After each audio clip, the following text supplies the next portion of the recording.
চুয়াডাঙ্গা জীবননগরের পেয়ারাতলা হিন্দু পাড়ায় খয়েরহুদা গ্রামের আশরাফ হোসেনের ছেলে গার্মেন্টস কর্মী জায়েদ হোসেনের মরদেহ উদ্ধার করা হয়েছে। স্থানীয়রা জানান, জায়েদের সঙ্গে সমীর নামের এক ব্যক্তির পারিবারিক ও নারী সংক্রান্ত বিষয় নিয়ে পূর্ব থেকেই দ্বন্দ্ব ছিল এবং তাকে নিয়মিত হুমকি দেওয়া হতো।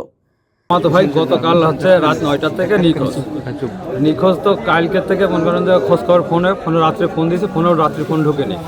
আর সকালে নিউজ দেখছি যে অজ্ঞাত একটা লাশ পড়ে আছে। এর মধ্যে একজনা ফোন দিয়ে বলছে যে তোর মামাতে ভাই কিনা এটা দেখদিনি। আমি এসে দেখছি যে আমার এটা মামাতে ভাই।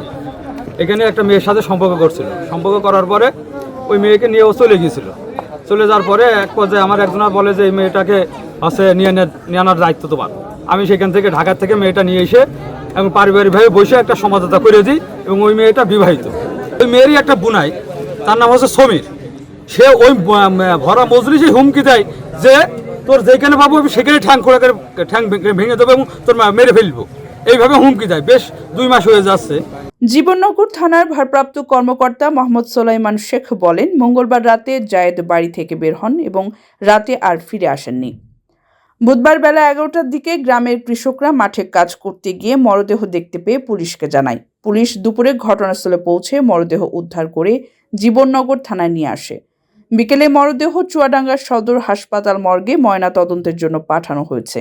প্রাথমিকভাবে ধারণা করা হচ্ছে হত্যার পেছনে পূর্ব ঘটিত হুমকির সঙ্গে সম্পর্ক থাকতে পারে। পুলিশ তদন্ত শুরু করেছে। সরণী আহমেদ, ডেস্ক নিউজ, অগ্রযাত্রা প্রতিদিন।